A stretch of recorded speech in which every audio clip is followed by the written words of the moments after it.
red sun of Kepler 442b was setting behind the Rocky Mountains when Kim Dae heard the screaming. He dropped his plasma cutter and ran toward the sound, his heavy mining boots echoing through the metal corridors of Colony Station 7. The screaming stopped.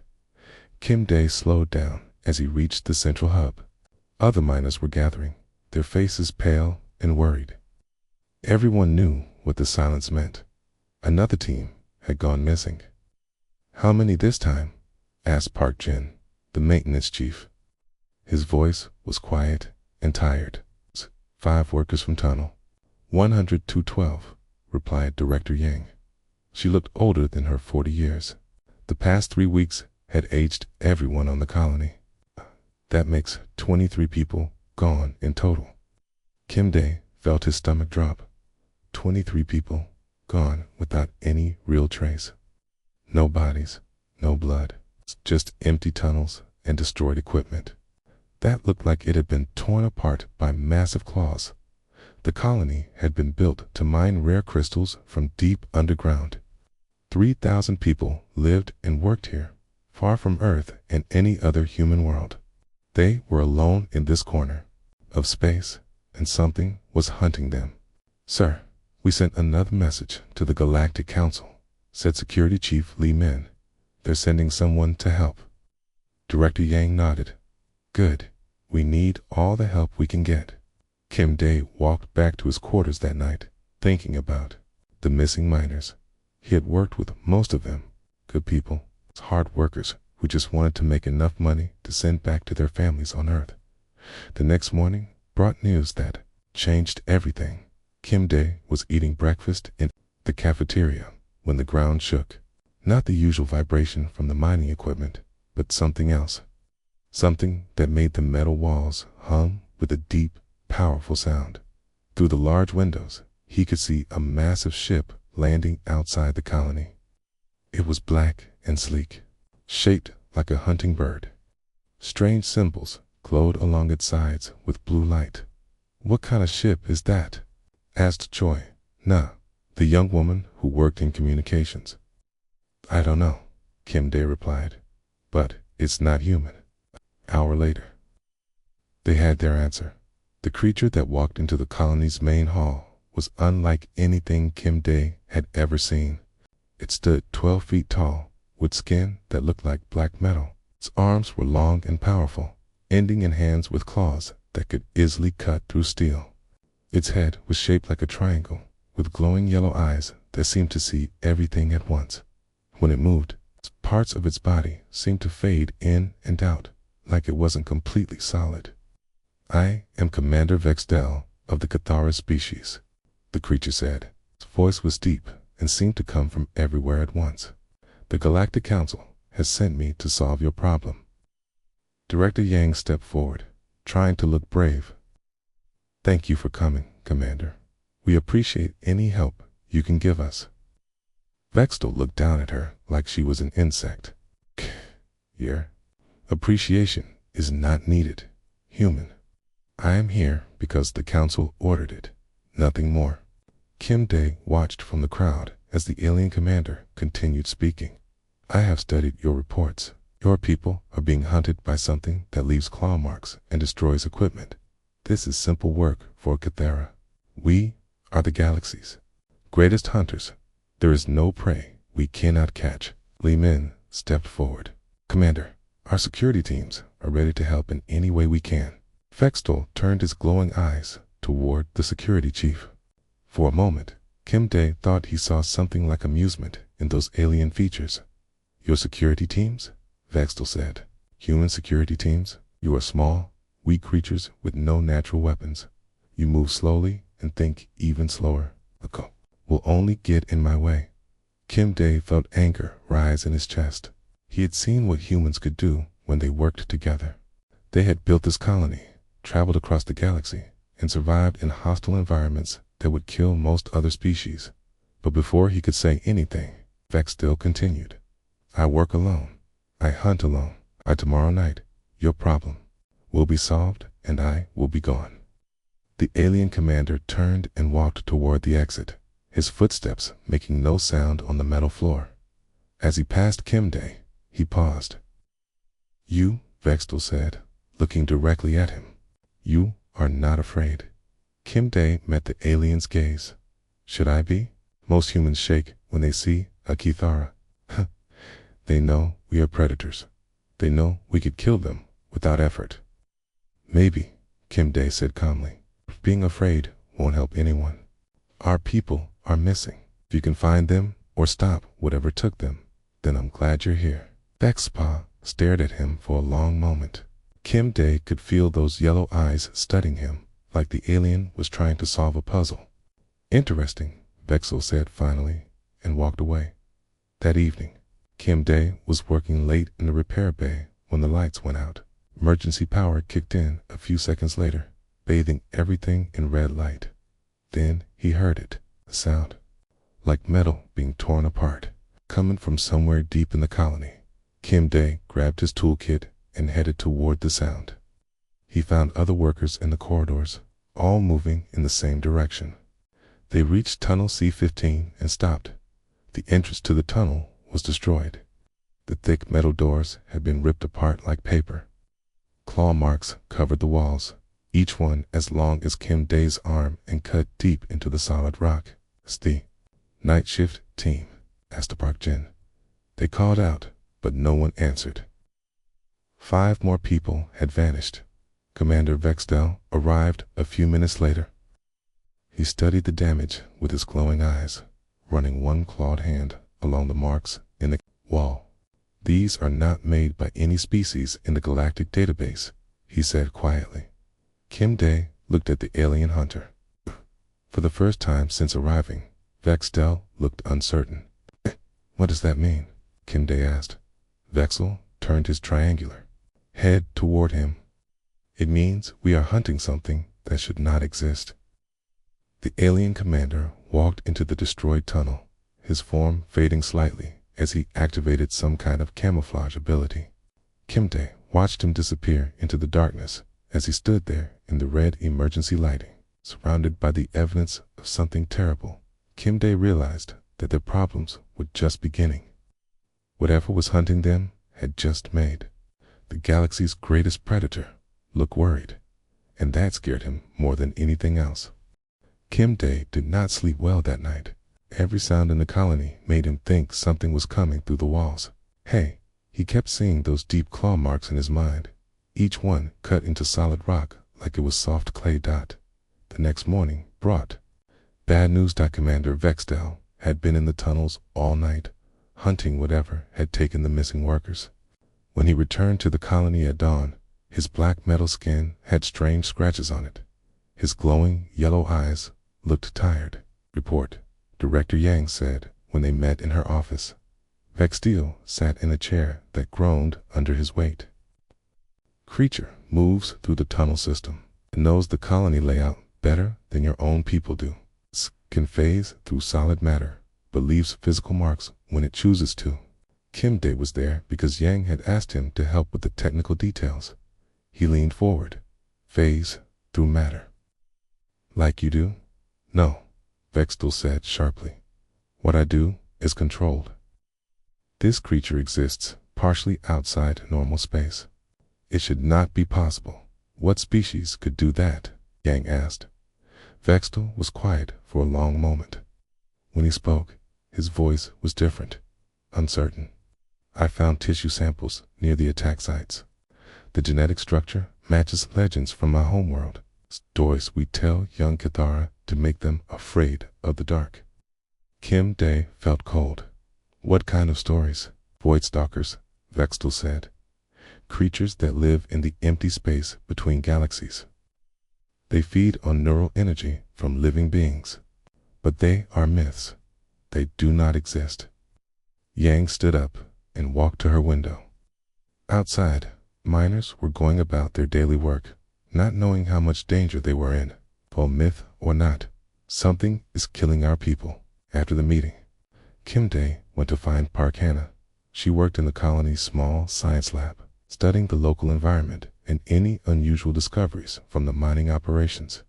He found her looking at something under a microscope, her face pale and worried. "Hannah," he said, I need to ask you about something. She looked up. Kame. Park Hannah was young, maybe 25, but she was the smartest person Kim Dae knew. She had come to the colony to study alien life forms, but so far they had found only simple bacteria and some unusual crystals. I've been expecting you, she said. You want to know about the tissue samples I've been studying? Kim Dae blinked. How did you know? 'Cause I've been taking samples from every attack site for the past week. Security Chief Lee Min thought I was just being curious, but I knew something was wrong. She pointed to the microscope. Look at this. Kim Dae looked through the eyepiece. He saw something that looked like normal tissue, but it seemed to move and shift even though it was dead. The cells are partially existing in normal space and partially somewhere else, Hannah explained. They're feeding on electrical energy, specifically the kind produced by nervous systems. Neural energy, Kim Dae said, remembering what Vextel had told them. Exactly, K. And here's the scary part. Hannah pulled up data on her computer screen. The creature gets stronger with each feeding. The tissue samples from the most recent attacks are more developed than the earlier ones. Kim Dae stared at the data. How much stronger? At this rate, in another week, it will be powerful enough to attack the entire colony at once instead of picking off small groups. That afternoon, Kim Dae was working in the lower levels when the lights flickered. He stopped what he was doing and listened. Somewhere in the distance, he could hear metal groaning and breaking. He grabbed his communication device. Security. This is Kim Dae in Section D. I think we have another attack. Lee Min's voice crackled back. We're getting reports from Tunnel B8. Stay where you are. But Kim Dae could not stay. He could hear something moving through the walls around him. Something big that was getting closer. He ran toward the main corridor. But stopped when he saw Commander Vextel coming the other way. The alien hunter was moving fast, his claws extended, and his body partially faded. Get out of here, human, Vextel said as he passed. This is not a fight for your kind. Kim Dae wanted to argue, but he could hear something else now. A sound like wind blowing through empty space, but wrong somehow. It made his teeth hurt and his vision blur. He followed Vextel at a distance, staying in the shadows. The alien commander reached Tunnel B8 and stopped. The entrance was intact, but there were no sounds coming from inside. Vextel activated some kind of scanning device on his wrist. 5 life signs, he said to himself, still alive. He entered the tunnel, and Kim Dae counted to 10 before following. The tunnel stretched deep into the rock, lit by emergency lights every 50 meters. Kim Dae could see Vextel ahead, moving carefully and scanning left and right. Then the lights went out. In the darkness, Kim Dae heard a sound like reality tearing apart. He heard Vextel roar, a noise full of surprise and anger. There were sounds of fighting, claws against something hard. And that strange, empty wind sound getting louder. The emergency lights came back on, and Kim Dae saw something that made his blood freeze. Commander Vextel, the galaxy's greatest predator, was on the ground. His black metal skin was torn in several places, and bright blue blood was pooling beneath him. His yellow eyes were wide with something Kim Dae had never expected to see there. Fear. Standing over him was a creature that seemed to exist only partly in the real world. It was tall and thin, with too many joints in its arms and legs. Its head was a smooth oval with no visible eyes or mouth, but Kim Dae could feel it looking at him. The creature turned toward Kim Dae. He felt his mind touched by something cold and hungry. It was studying him, deciding if he was worth eating. Vextel struggled to his feet. Run, he gasped. Run now. The Voidstalker made that reality-tearing sound again and seemed to fold in on itself. When it reappeared, it was blocking the tunnel exit. Kim Dae helped Vextel stand. The alien hunter was badly wounded, but he was still trying to put himself between Kim Dae and the creature. Your phase ability, Kim Dae said quickly. Can you get us out of here? Not with these injuries, Vextal replied. Okay, and not while carrying someone else. Voidstalker moved closer, its form shifting and changing. Kim Day could hear voices echoing from somewhere inside it. The voices of the missing miners. They were still alive, trapped somehow inside the creature. It feeds on neural energy, Kim Day said, remembering what Hannah had told him. But it keeps the minds alive to keep feeding. Vextal looked at him with new respect. You think quickly for a human. We need to get back to the colony, Kim Day said. Tell the others what we learned. Vextal nodded and grabbed something from his belt. He threw it at the tunnel wall, and there was a bright flash of light. The Voidstalker made a sound like screaming wind and faded back. Fove, Vextal said. They ran through the damaged tunnel, wall and back, toward the colony. Behind them, Kim Day could hear the creature following. But it seemed to be having trouble maintaining its form after the flash grenade. They reached the colony's medical bay, where Park Hannah was waiting with a first aid kit. She looked at Vextal's wounds with professional interest. It's fascinating, she said, as she began treating the alien's injuries. The damage pattern suggests the creature exists in multiple dimensions simultaneously. Vextal looked at Kim Day. Your species is strange. Most beings would be screaming in terror after what we just saw. You analyze and plan. Kim Day sat down heavily in a chair. His hands were shaking, but his mind was clear. Okay. Being scared won't save our people. Understanding the enemy might. As Hannah worked on Vex Hill's wounds, Kim Day stared at the ceiling and thought about what they had seen. The creature was real, was powerful, okay, and it had 28 human minds trapped inside it, still alive and suffering. For the first time since arriving at the colony, Commander Vextal had met something. He could not hunt. Now they had to figure out how to fight a nightmare that should not exist. Commander Vextal spent 2 days in the medical bay recovering from his wounds.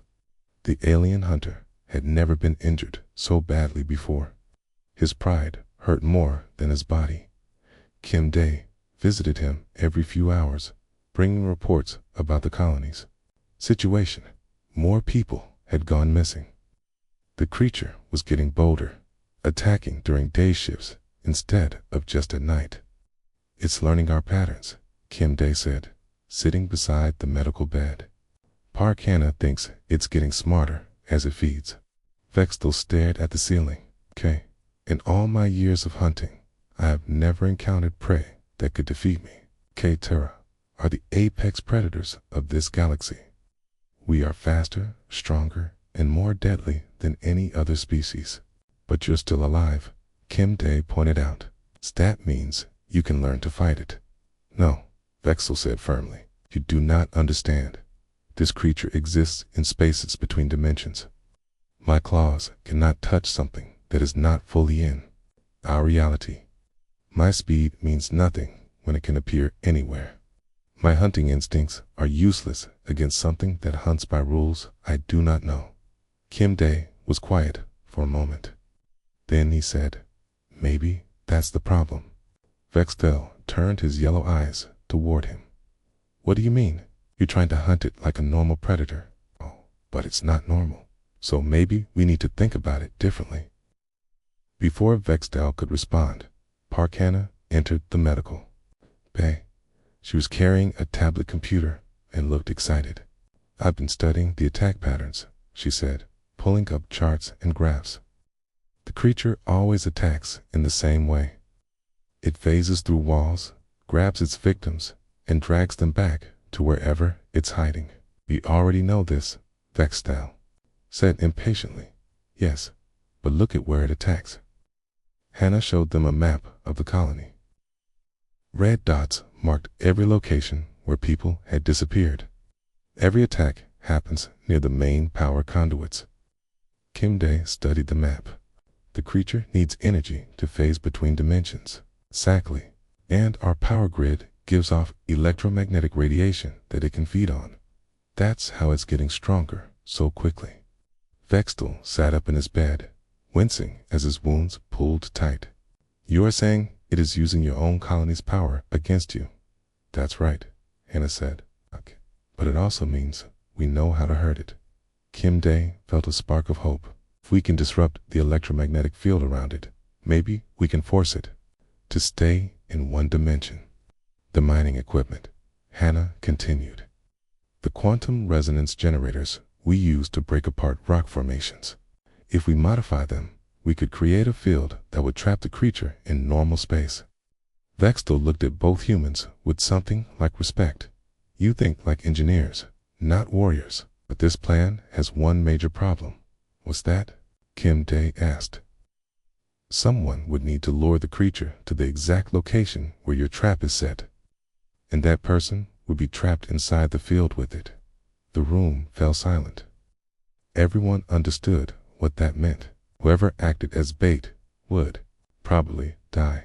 I'll do it, Vextel said immediately. I am the hunter.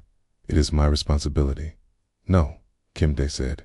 You're injured, and the creature already knows how you fight. It will be expecting you. Then who? Hannah asked. Kim Dae took a deep breath. Me? Both Vextel and Hannah stared at him. Suicide, Hannah said. You're not a warrior. You're an engineer. Exactly, Kim Dae replied. The creature has been studying our attack patterns, our security responses, our hunting methods, but it hasn't been studying our engineers. I'm not a threat to it, so it won't expect a trap. Vextel struggled to his feet, his wounds still healing. In my culture, using another species as bait is the mark of a coward. I will not allow this. Kim Dae looked at the alien hunter with calm eyes. Commander, you said humans are weak. But we have something that makes us dangerous. We don't just fight to survive, fight to protect others, even if it costs us our lives. It's madness, Vextel said. Maybe, Kim Dae agreed, but it's our madness. And right now, 28 people are trapped inside that creature, still alive and suffering. If we don't try something, it will eventually take everyone in the colony. Hannah looked between the two of them. If we're going to do this, we need help. The quantum generators are huge. We can't move them or modify them without the engineering team. I'll talk to Lee Tae, Kim Dae said. He's the best engineer we have. If anyone can make this work, it's him. They found Lee Tae in the main engineering section, trying to repair damage from the latest attack. Kay was a quiet man in his 30s, who had been working in space colonies for over 10 years. When Kim Dae explained the plan, Lee Tae listened without interrupting. Then he was quiet for a long time. It's possible, he said finally, but we'd need to rewire the entire power grid in the lower levels, and we'd need someone to manually control the field generators from inside the trap zone. I can do that, said Choi Na, who had been listening from across the room. The young communications officer stepped forward. I know the power systems better than anyone except Lee Tae. This is not a job for civilians, Vextel protested. We're not civilians, Kim Dae said firmly. We're colonists. Key, this is our home, and we're going to defend it. Over the next 6 hours, they worked to prepare the trap. Lee Tae and his team modified 3 quantum resonance generators, connecting them to create a triangular field in the lower storage area. Choi Na ran new control cables and set up a manual override system. Park Hannah prepared scanning equipment to track the creature's movements. She also created a device that would mask him, Dae's life science, until the last moment. Vextel insisted on being part of the plan despite his injuries. He would monitor from the control room and coordinate the timing. As they worked, Kim Dae found himself thinking about Earth. He had left home 5 years ago to make money in the colonies. His parents had wanted him to stay and work in the family business, but he had dreams of seeing the galaxy. Now he might never see Earth again. Are you scared, QI? Na asked him as they tested the control systems. Kim Dae considered the question. Yes, he said honestly, but being scared doesn't mean you don't do what needs to be done. Why are you doing this? She asked. You could try to escape when the next supply ship comes. Kim Dae looked around at the colony's corridors, at the people working to save their home. 'Cause these people are my family now, and you don't abandon family. So the artificial night cycle began. They finished their preparations. The trap was set. The bait was ready. Commander Vextel approached Kim Dae as he prepared to enter the lower levels. Human, the alien said quietly. I have hunted across 12 star systems. I have faced the most dangerous predators in the galaxy, Akana, but I have never seen courage like yours, Akana. Kim Dae looked up at the 12-foot-tall alien warrior. Commander, in a few minutes, I'm going to walk into a tunnel with a creature that can tear apart reality. I'm definitely not feeling very courageous right now. That is exactly what makes you brave, Vextel said. True courage is not the absence of fear. It is doing what must be done despite the fear. Kim Dae nodded and picked up his modified scanner. It would hide his life signs until he was ready to reveal himself to the creature. If this doesn't work, he said to Vextel, make sure someone tells my parents I died trying to help people. It will work, Vextel said with certainty. And I will tell them myself that you were the bravest warrior I ever met. Kim Dae walked toward the lower levels. He could hear his heart beating in his ears. Behind him, his friends and colleagues were depending on him. Ahead of him waited a creature from nightmares, but he kept walking because that's what humans do. They face the impossible and find a way to make it possible. The hunt was about to begin again. But this time, the humans would be doing the hunting. The colony's artificial night cycle had begun. Most of the workers were in their quarters, trying to sleep despite their fear.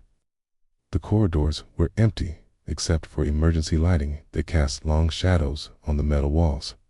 Kim Dae walked slowly through the lower levels, carrying his modified scanner. The device would hide his life signs from the creature until he was ready to reveal himself. His footsteps echoed in the silence. In the control room, 3 levels above, Commander Vextel watched the screens that showed Kim Dae's progress. Park Hannah sat beside him, monitoring the quantum field generators. Li Tae was at the power controls, ready to activate the trap. Choi now was in the lower storage area, hidden behind thick metal walls. Her hands rested on the manual controls for the quantum field. If the automatic systems failed, she would have to trigger the trap herself. Kim Dae is approaching section D7, Hannah reported quietly. All scanners showed normal readings. Vextel's yellow eyes never left the screens. He had spent his whole life hunting, but he had never felt so helpless. A human was doing the most dangerous job while he sat safely in the control room. Movement detected in tunnel C12, Li Tae said suddenly. Something big is coming through the walls. On the screen, they could see the tunnel walls starting to bend and warp. The creature was phase-shifting through solid rock, hunting for new prey. Kim Dae heard the sound first, that strange wind noise that seemed to come from empty space. The creature was close, moving through the colony's structure like it was made of water instead of metal and stone. He stopped walking and checked his scanner. The device was still masking his life signs, but he could feel something watching him. The air grew cold, and his breath formed small clouds in front of his face. Target is moving toward Kim Dae's position, Hannah whispered into her communication. Device, estimated contact in 2 minutes. Kim Dae continued walking toward the storage area where the trap was waiting, tried to keep his steps steady and normal, like he was just a worker doing his job. But his heart was beating so fast. He was sure the creature could hear it. The walls around him began to shimmer and bend. The creature was testing the area, looking for dangers. Kim Dae forced himself to keep walking forward. In the control room, Vextel gripped the edge of his chair. His claws left deep marks in the metal. The creature is being careful, he said. Suspects something. Kim Dae needs to reveal himself soon, Li Tae said. If he waits too long, the creature might lose interest. Kim Dae reached the entrance to the storage area. Inside, 3 quantum generators hummed quietly, ready to create the trap. Scud. See Choi Na hiding behind a control panel, her hand on the manual trigger. He took a deep breath and turned off his scanner. Immediately, his life signs became visible to the creature. Kim Dae felt a cold touch in his mind as something hungry and alien noticed him. The temperature dropped even more. Ice began forming on the walls around him. Then the creature appeared. The Void Stalker materialized 10 feet away, its form shifting between solid and transparent. Its smooth oval head turned toward Kim Dae, and he felt that terrible intelligence steadying him. For a moment, neither of them moved. Then the creature took a step forward, and Kim Dae began to run. He ran into the storage area, past the hidden quantum generators, toward the center of the triangular trap. Behind him, the creature followed, its form becoming more solid as it focused on its prey. Now, Vexto said into his communicator. Li Tae's fingers flew over the power controls, activating quantum field in 3, 2, 1. The generators came to life with a deep humming sound. Energy crackled between them, creating a shimmering field that filled the storage area. The creature was caught in the center of the triangle, with Kim Dae standing just a few feet away. The Void Stalker tried to phase shift away, but the quantum field held it in normal space. It made that reality-tearing sound, but this time it was different. Angry, frustrated. "It's working," Hannah said excitedly. "Okay. The creature is trapped in our dimension." But their celebration was too early. The Void Stalker was more intelligent than they had expected. Instead of panicking, it began to study the quantum field, looking for weaknesses. Its form stretched and contracted as it tested different escape methods. "The field is fluctuating," Li Tae reported. "It's trying to overload the generators." Kim Dae could see what was happening. The creature was using its own dimensional energy to fight against the quantum field. Sparks began flying from the generators as they struggled to maintain the trap. "The system is failing," Choi Na called out from her hiding place. "I need to boost power to the generators manually." She started to leave her safe position, but Kim Dae saw the danger. If she moved closer to the generators, she would be within reach of the creature. "Stay back," he shouted to her. "I'll do it." Kim Dae ran toward the nearest generator. The creature sensed his movement and lunged at him. The quantum field slowed it down just enough for him to reach the controls. He grabbed the manual power lever and pushed it to maximum. The generator roared to life, sending new energy into the field. The creature was pushed back toward the center of the trap, but the effort overloaded the first generator. Smoke began pouring from its circuits. "Generator 1 is offline," Li Tae reported. "The field is weakening." The creature realized what was happening. It focused all its energy on the weakest point in the quantum field, trying to tear through. To freedom. Kim Dae saw cracks appearing in the energy field. In a few seconds, the trap would fail completely. He looked at the second generator and made a decision that would change everything. Instead of trying to repair the first generator, Kim Dae ran to the control panel for the entire system. There was one option left, but it was incredibly dangerous. He could manually overload all 3 generators at once. The explosion would destroy the quantum field, but it would also trap both him and the creature in a collapsing energy bubble. "Kim Dae, what are you doing?" Kickstell's voice came through the communicator. "Something stupid," Kim Dae replied. He looked at Choi Na, who was staring at him with wide eyes. "Get out of here now, okay? I'm not leaving you," she said. "Go," Kim Dae ordered. "Someone needs to tell the others what we learned." Choi Na hesitated, then ran toward the exit. Kim Dae waited until she was safely away before turning back to the controls. The creature had almost broken free from the failing quantum field. In a few more seconds, it would escape and probably kill everyone in the colony. Kim Dae put his hand on the overload switch. "Commander Vexto," he said into his communicator. "If you can hear me, You need to get down here fast. When I trigger this overload, the creature will be vulnerable for about 30 seconds. Kim Day, do not do this. Vextel's voice was urgent. There must be another way. There isn't time, Kim Day said. He looked at the creature, which was now focused entirely on breaking free. And even if there was, those 28 people trapped inside that thing don't have another chance. Kim Day threw the overload switch. All 3 quantum generators began to scream as power flooded through their circuits. The energy field around the creature became incredibly bright, trapping it completely in normal space. The Void Stalker realized what was happening and turned toward Kim Day. For the first time, he could see something like fear in its alien form. The generators began to explode, one by one. The storage area filled with smoke and sparks. Kim Day was thrown to the ground by the force of the explosions. But he could see that the plan was working. The creature was now completely solid, unable to phase between dimensions. It was vulnerable. Through the smoke and chaos, Kim Day saw a familiar black shape moving incredibly fast. Commander Vextel had arrived.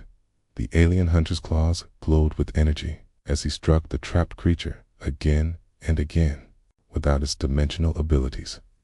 The Void Stalker could not defend itself against a Catheric warrior, but the exploding generators were creating a dangerous situation. The entire lower level was starting to collapse as energy fields tore through. The metal structure, Kim Day felt consciousness slipping away as smoke filled his lungs. The last thing he saw was Vextel grabbing him with one powerful arm while continuing to fight the creature with the other.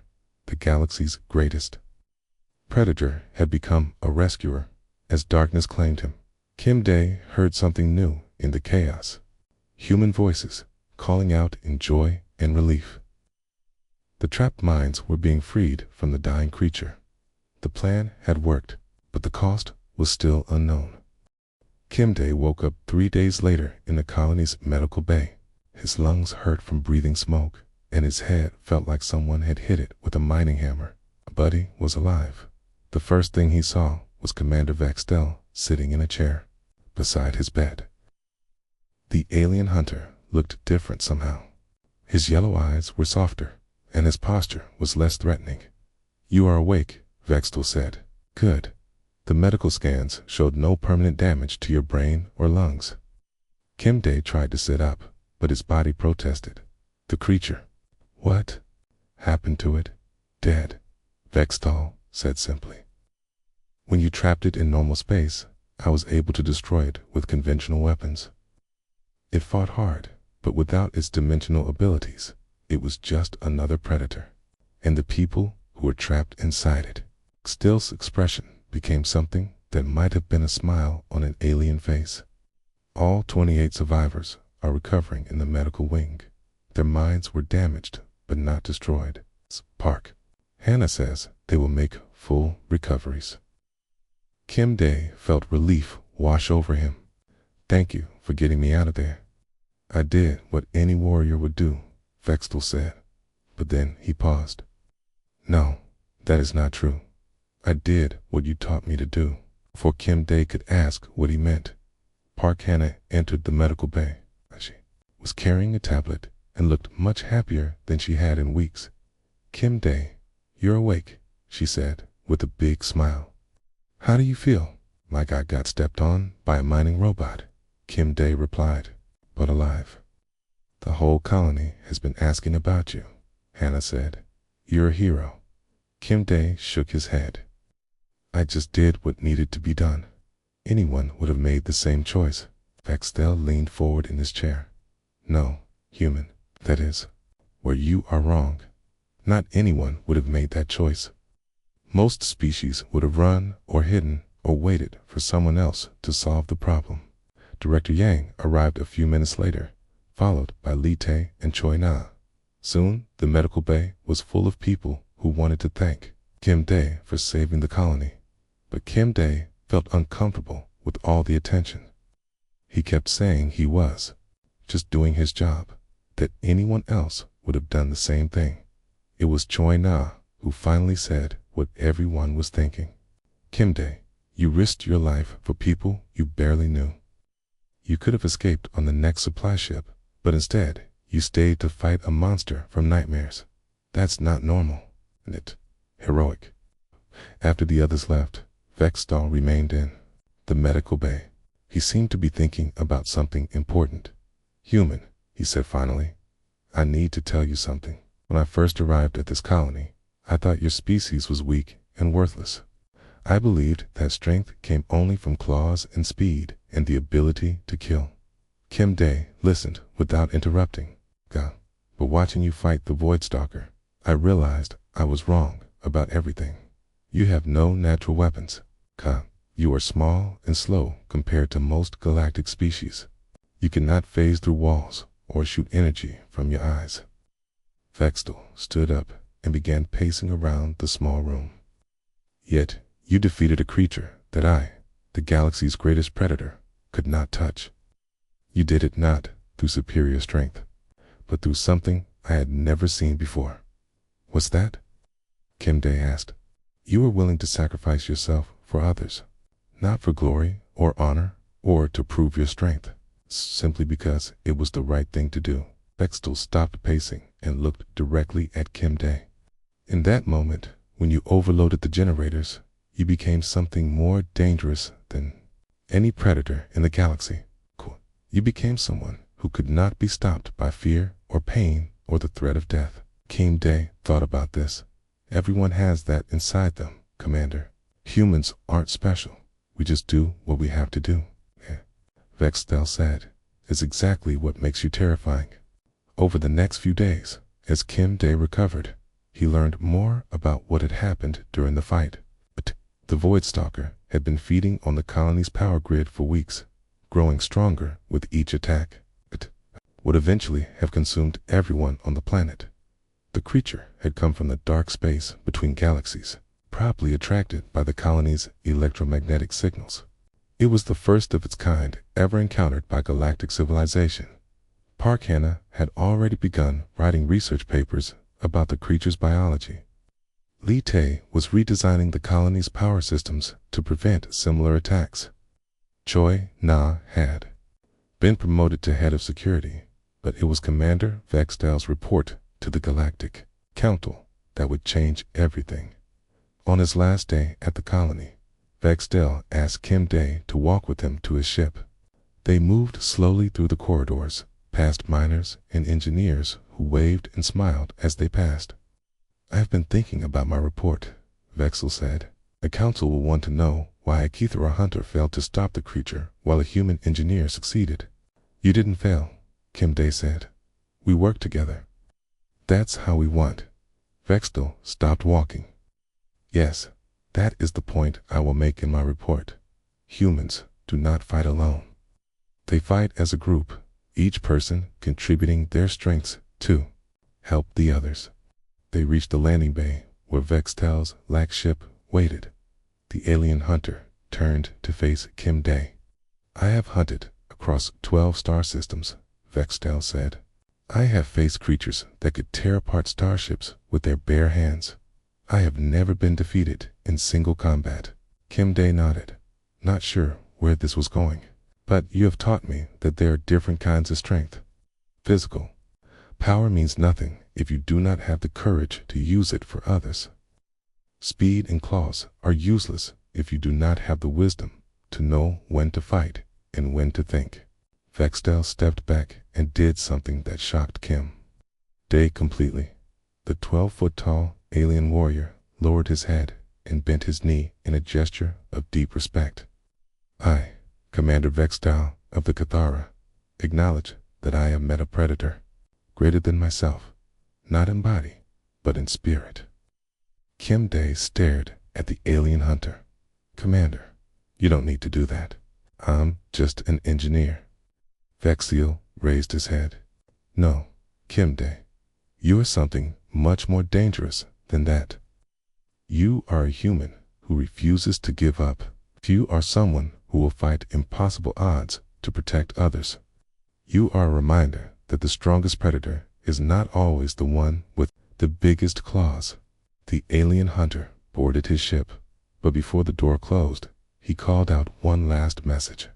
I will tell the Galactic Council that humanity should be classified as the most dangerous species in the galaxy. Not because you are violent, but because you are unpredictable. You turn weakness into strength. You face death with curiosity instead of fear. You sacrifice yourselves for strangers without hesitation. As the ship lifted off, Kim Day stood in the landing bay thinking about what Vextal had said. He did not feel dangerous or special. He just felt like someone who had done his job. But maybe that was the point. A week later, Kim Day received a message from Earth.